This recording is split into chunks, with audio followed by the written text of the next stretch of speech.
안녕하세요. 오늘은 전편 연말정산 소득공제에 대한 상세 설명에 이어서 세액공제 항목들을 더 자세하게 알아볼 텐데요. 천천히 따라오세요.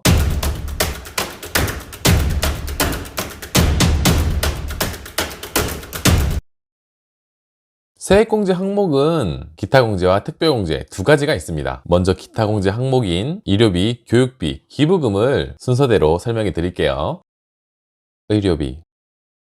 의료비 항목은 본인과 본인의 부양가족에게 지출된 치료비나 약값, 의료 목적의 물품 구매 비용 등이 공제 대상에 포함됩니다. 기본 공제를 받기 위해서는 부양가족의 경우 나이와 소득 요건을 충족해야 했지만 의료비 공제는 나이와 소득 조건이 없다는 것이 의료비 공제의 가장 큰 특징인데요. 그렇기 때문에 이전 소득 공제에서 나이나 소득 요건이 충족하지 못하여 150만 원의 기본 공제를 받지 못했더라도 세액공제 의료비 부분에서는 부양가족으로 등록되어 있으면 지출한 의료비 부분은 모두 세액공제로 포함시킬 수 있습니다. 예를 들어 부양가족에 속해 있는 아버지의 나이가 55세이실 때 소득공제 기본 항목에서는 60세 이상의 나이 조건을 충족하지 못하여 인적공제 150만 원의 혜택은 못 받지만 의료비 항목에서는 나이와 소득에 상관없이 아버지에게 지출된 의료비를 나의 세액공제에 포함시킬 수 있습니다. 별개로 부모님이 다른 형제나 가족에게 부양가족으로 등록되어 인적공제 150만 원을 받은 경우 실제로 의료비는 내가 지출했더라도 의료비만 따로 빼서 나에게 등록할 수는 없습니다. 그럼 이제 의료비에 해당하는 항목들을 알아보겠습니다. 먼저 대표적으로 포함되는 병원비와 약값, 의료기기나 보조기기 구매 비용이나 안경과 렌즈, 산후조리비 등이 의료비에 포함됩니다. 상세한 사례를 차례대로 살펴보자면 보험회사로부터 수령한 보험금으로 지급한 의료비는 공제 대상이 아닙니다. 보험 처리에서 보험료를 받으면 의료비 공제를 받을 수 없어요. 두 번째, 국민건강보험으로부터 본인 부담 상한제에 따라 보전받은 사후환급금도 공제가 안 됩니다. 본인 부담 상한제, 보전환급금이란 과도하게 청구된 의료비나 법령 기준을 초과한 과다하게 청구된 금액을 국민건강보험공단에서 해당 기관으로부터 징수해서 환급을 해주는 돈입니다. 다음으로 맞벌이 배우자를 위해 본인이 지출한 의료비는 공제가 가능합니다. 네 번째, 출산 전 국민건강보험공단으로부터 지원받은 금액은 공제 대상에 포함되지 않으며 아까 말했듯 부모님을 위해 본인이 의료비를 지출했지만 다른 형제 밑으로 부양가족이 등록되어 있다면 공제 대상에서 제외됩니다. 여섯 번째, 응급환자 이송업체 구급차 이용 비용도 공제 대상에 해당되지 않으며 일곱 번째, 지방자치단체가 지정한 발달재활 서비스 제공기관에 납부한 장애인 자녀 언어치료 비용은 공제가 가능합니다. 다음, 해외에서 지출한 의료비는 공제 대상에 포함되지 않고요. 아홉 번째, 의료기관이 아닌 개인적으로 고용한 간병인에게 지급하는 비용은 공제 대상에 포함되지 않으며 진단서 발급 비용과 건강기능식품 구매 비용도 공제 대상에 포함되지 않습니다. 다음, 질병을 원인으로 유방을 절제한 후 이를 재건하기 위하여 의료기관에 지급한 비용은 공제 대상에 해당됩니다. 한약도 치료 목적을 위한 한약 비용은 공제가 되고요. 보청기 구입이나 건강검진, 건강진단 비용도 공제 대상이며 노인, 장기요양, 급여, 본인 부담금, 라식, 라섹 수술비, 치과 보철료, 틀니, 치열 교정, 스케일링 비용 등도 공제 대상에 포함됩니다. 끝으로 미용 목적의 성형수술 비용은 공제 대상에 포함되지 않아요.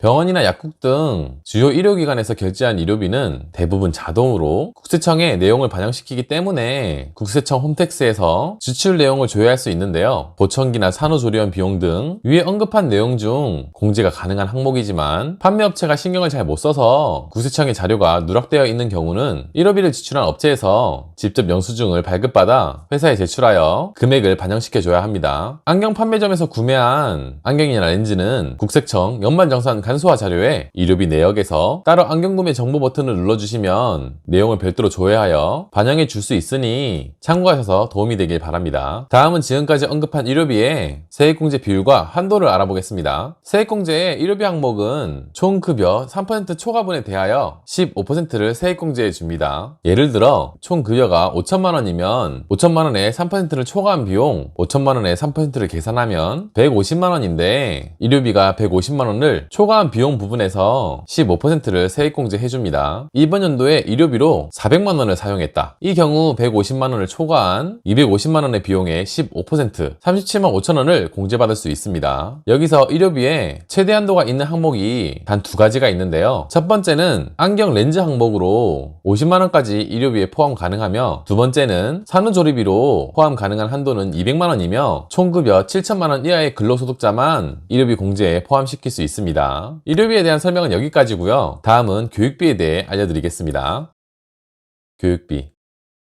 교육비는 본인과 본인의 부양가족에게 지출한 교육비에 대한 세액공제를 해주는 것을 말합니다. 교육비는 나이 요건은 따로 없으나 나의 윗세대인 직계존속은 교육비 대상에서 제외되고, 소득 요건은 기본공제 때와 동일하게 적용됩니다. 그렇기 때문에 소득금액이 100만원 이하이거나 근로소득의 총급여가 500만원 이하인 요건은 그대로 유지됩니다. 예를 들어 근로소득 총급여가 500만원 이하인 22살의 대학생 자녀가 있는 경우 나이 조건 없이 소득 요건을 충족했기 때문에 부양가족으로 교육비 공제가 가능합니다. 본인 및 본인 부양가족의 경우 유치원, 초중고, 대학생까지 교육비 공제가 가능하며, 대학원은 본인만 공제가 가능합니다. 그럼 이제 교육비에 해당하는 항목을 알아보겠습니다. 먼저 대표적으로 포함되는 항목을 알아볼게요. 학교 입학금 및 수업료, 급식비, 교과서 대금 등이 포함되며 교복 구입의 경우 50만원 이내로 포함시킬 수 있습니다. 상세한 교육비 공제 사례를 차례대로 살펴보자면, 학교에 들어가기 전 아동의 경우 영어학원, 태권도 학원 등 사설 학원비가 공제 대상에 포함되지만, 학교에 입학한 후에는 사설 학원비가 공제 대상에 포함되지 않습니다. 참고로 말하자면 해당 연도에 자녀가 학교를 입학하는 경우 학교 입학은 3월에 하기 때문에 1에서 2월까지는 사설 학원비 공제가 가능합니다. 또한 대학을 다니게 되면 학자금 대출을 받는 경우가 생기는데요. 학자금 대출금으로 교육비를 납부할 때나 학자금 대출을 상환할 때 본인이라면 둘 중 한 가지를 선택하여 공제받을 수 있지만, 자녀나 형제가 대출한 학자금을 대신 납부해주는 건 공제가 안 됩니다. 미취학 아동, 초중고, 대학생까지 국외 및 유학교육비는 공제가 가능하지만 자녀가 대학원생이면 공제가 불가능합니다. 취학 전 아동의 사설 학원비가 국내에서는 공제되었지만 해외는 공제 대상이 아니고요. 비과세 교육비, 장학금이나 학자금은 공제 대상이 아니며, 학교버스 이용료, 기숙사비, 어학연수 등 정규 교과과정에 해당되지 않는 비용도 공제 대상이 아닙니다. 자녀와 다르게 본인의 대학원 교육비나 직업훈련시설 수강료 등은 공제 대상에 포함됩니다. 장애인 특수교육비도 공제 대상에 해당되는데요. 교육비는 윗세대인 직계존속은 공제가 안 되지만, 직계존속이 장애인이라면 특수교육비가 공제 대상에 해당됩니다. 학자금은행이나 독학사 등의 학위 취득을 위한 지출비용 등은 공제가 가능하며, 미취학 아동의 어린이집 보육료나 특별활동비는 공제 대상에 해당되지만 어린이집 입소료, 현장학습 비용, 학습비는 공제 대상에 포함되지 않습니다. 아동에 관련된 공제 항목과 공제 제외 항목들을 잠깐 정리해서 보여드릴게요.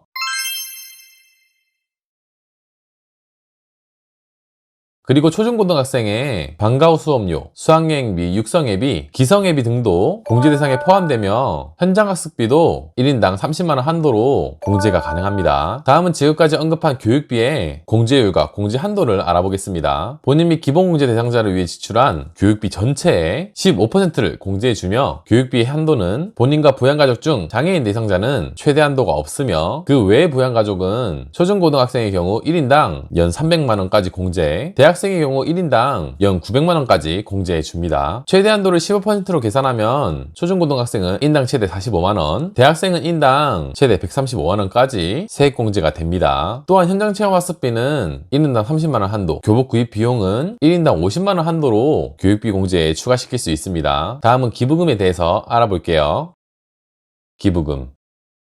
기부금은 자선사업이나 공공사업을 돕기 위해 대가 없이 무상으로 건넨 돈으로, 기부금의 종류로는 정치자금 기부금, 우리사주 조합기부금, 법정기부금, 지정기부금 등이 있습니다. 각 항목들은 곧 설명드릴 거고요. 공제 대상자를 먼저 알아볼게요. 기부금의 4가지 종류에서 정치자금 기부금과 우리사주 조합기부금은 본인이 지급한 기부금만 공제 가능하지만, 법정기부금, 지정기부금은 본인과 본인의 부양가족의 기부금을 모두 공제받을 수 있습니다. 공제 혜택을 받기 위해 위해서는 부양가족의 경우 나이 요건은 따로 없지만 소득 요건은 기본 요건과 동일하게 연소득 100만원 이하에 근로소득의 경우 총 급여액 500만원 이하여야 하는 요건이 존재합니다. 그럼 방금 말씀드린 4가지 기부금에 대한 내용을 좀 더 자세하게 알아보겠습니다. 첫 번째 항목으로 정치자금 기부금은 본인이 후원하는 정당이나 정치인 혹은 선거관리위원회에 기부한 돈으로 기부금 공제에 포함시킬 수 있으나 법인이나 단체가 걷는 기부금은 공제 대상에 포함시킬 수 없습니다. 또한 신용협동조합, 새마을금고, 동창회나 종친회, 아파트 경로당 기부도 정치자금 기부금 명목으로 기부금 공제를 받을 수 있습니다. 다음 두 번째는 우리사주조합 기부금으로 우리사주조합에 낸 기부금을 말하며, 여기서 우리사주조합이란 회사의 구성원이 본인의 회사에 주식을 취득, 관리할 목적으로 만들어진 조합이 우리사주이며, 우리사주조합 기부금 명목으로 공제를 받으시려면 회사의 사원이나 대주주가 아닌 회사와 관련이 없는 제3자가 기부를 해야 기부금으로 인정이 됩니다. 번외로 기업 종업원, 즉 기업에 소속된 회사원이 본인 회사에 우리사주조합에 가입하여 주식을 취득했다면 기부금이 아닌 우리사주조합 출연금으로 소득공제를 받을 수 있습니다. 정치자금 기부금과 우리사주조합 기부금 두 종류는 본인이 지급한 기부금만 공제가 가능하고요. 다음은 부양가족도 공제 가능한 기부금 중 하나인 법정기부금입니다. 법정기부금은 국가나 지방자치단체에 기부한 구호품, 금전, 용역이나 학교와 병원에 지급한 시설, 교육, 연구비가 주로 해당됩니다. 자세한 사항을 알아볼게요. 법정기부금에 대한 내용들입니다. 먼저 국가나 지방자치단체에 기부한 금품이나 항토 예비군 혹은 국방부 장관의 승인을 얻은 기관이나 단체에 지출하는 국방헌금이나 위문금품도 해당되고요. 천지지변으로 생긴 이재민 구호 금품과 특별재난지역 복구를 위해 자원봉사와 같은 용역을 제공하여 자원봉사 용역가액을 기부하거나 병원이나 학교, 특히 병원의 경우 국립대학병원, 한국보험복지의료단, 국립중앙의료원, 한국원자력의학원, 제외국인 지원법률에 의한 학교, 서울대학병원, 국립암센터, 지방의료원, 적십자병원, 국민건강보험공단 병원 등에 지급한 시설비, 교육비, 연구비가 해당되며, 학교의 경우 사립학교, 비영리교육재단, 기능대학, 평생교육시설, 산학협력단, 과학기술원, 제외국인 학교 등에 지원한 시설비, 교육비, 장학금, 연구비가 해당됩니다. 다음으로 사회공동복지모금과 재단법인인 바보나눔 등에 기부한 돈이 법정기부금에 속해요. 그럼 마지막 네 번째로 지정기부금을 알아볼게요. 지정기부금이란 사회복지, 문화예술, 종교 등의 공익성을 감안하여 지정된 단체에 기부하는 것을 지정기부금이라고 하며, 지정기부금은 크게 종교단체 지정기부금과 종교단체 외 지정기부금으로 분류가 됩니다. 종교단체 지정기부금은 종교의 보급과 교화를 목적으로 문화체육부 장관이나 지방자치단체장의 허가를 받아 설립한 비영리 법인에 지출하는 기부금이며, 종교단체 외 기부금으로는 여러 종류가 있는데 사회복지법인, 문화단체나 환경보호단체 등의 사회복지, 문화예술, 교육, 자선, 학술 등 공익목적으로 지출하는 기부금과 무료 또는 실비로 이용할 수 있는 사회복지시설에 기부한 기부금, 기획재정부 장관이 지정하는 비영리 외국인 법인, 해외 지정 기부금 단체, 국제기구에 지출하는 기부금, 주무관청에 등록된 조합이나 협회에 지급한 특별회비나 기부금, 노동조합, 교원 및 공무원 노동조합, 공무원 직장협의회 회비. 다음, 공익신탁 기부금이나 기부금 대상 민간단체에 지출하는 기부금과 공공기관이나 법률에 따라 설립된 기관에 지출하는 기부금, 의료법인 조합, 협회에 지급한 기부금 등이 종교단체 외 기부금으로 분류됩니다. 지정기부금 공제에서 제외되는 항목은 초등학교 교습비, 동창회비와 노사협의회에 납부한 회비, 노동조합 규약에서 정하는 조합비 외에 특별회비나 투쟁회비, 임직원이 임의로 조직한 임의단체 회비, 정부로부터 허가나 인가받지 않는 장학회의 기금이나 주무관청에 위등록된 절, 교회, 종교단체 기부금, 종교단체 고유목적 사업비가 아닌 낙골당 및 위패, 사직구제 비용은 포함되지 않으며, 해외 종교단체에 기부한 금액, 특별재난 지역 외 지역에서 자원봉사를 인적 용역으로 기부한 경우, 또 대학생에게 직접 지출하는 등록금은 기부금 공제에서 제외됩니다. 그렇다면 기부금의 세액공제율과 한도를 알아볼까요? 먼저 기부금의 세액공제율은 정치자금 기부금 항목과 법정기부금, 우리사주기부금, 지정기부금 항목이 서로 다른데요. 정치자금 기부금은 10만원 이하는 110분의 100, 10만원 초과, 3천만원 이하는 15%, 3천만원 초과 부분은 25%이고요. 법정, 우리사주, 지정기부금은 1천만원 이하는 15%, 1천만원 초과 부분에서는 30%를 공제해 줍니다. 여기서 2021년은 한시적으로 법정, 우리사주, 지정기부금에 대해서 세액공제율이 5%씩 추가되어 1천만원 이하는 20%, 1천만원 초과분에는 35%를 공제해 주는 점 참고하시고요. 이제 세액공제율을 알아봤으니 공제 한도에 대해서 설명해 드리겠습니다.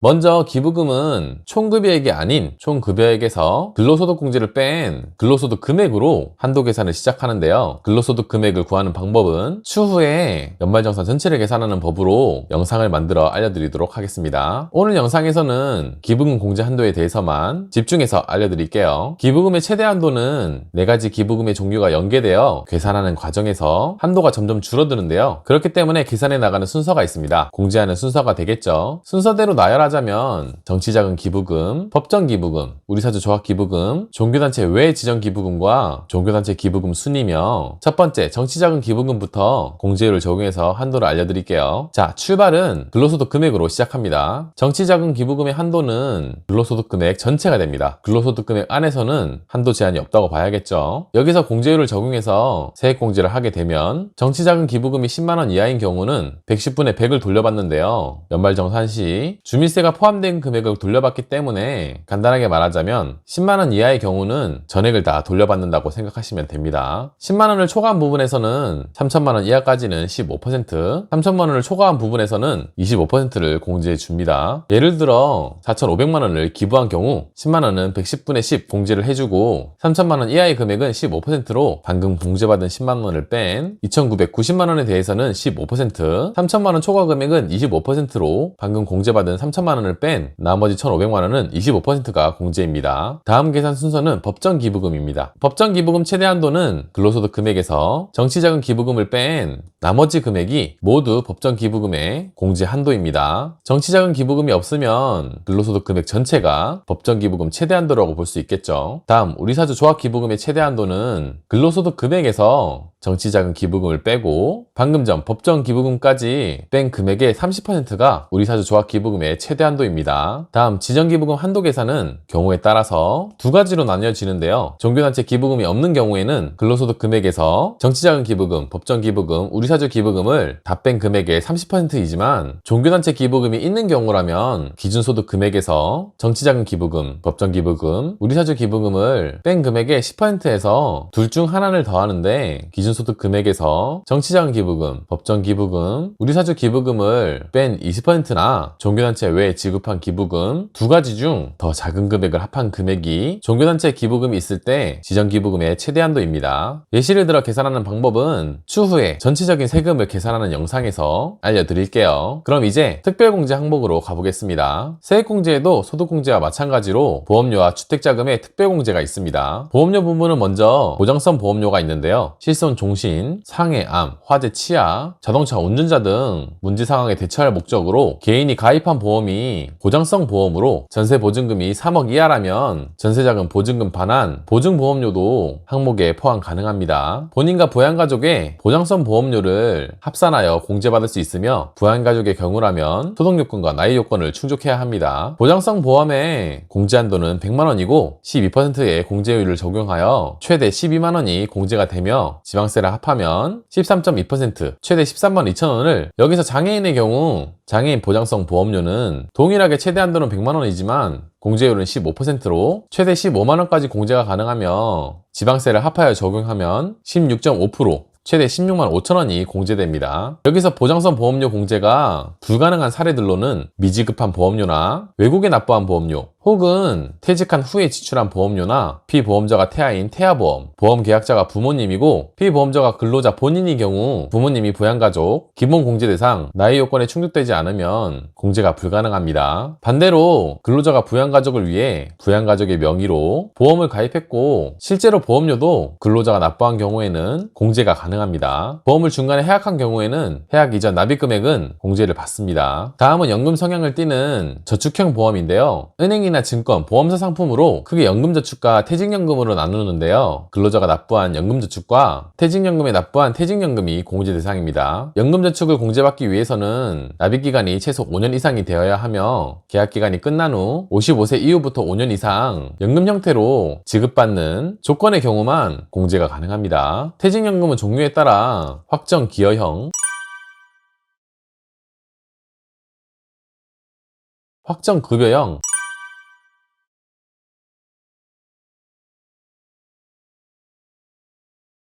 개인형 퇴직연금,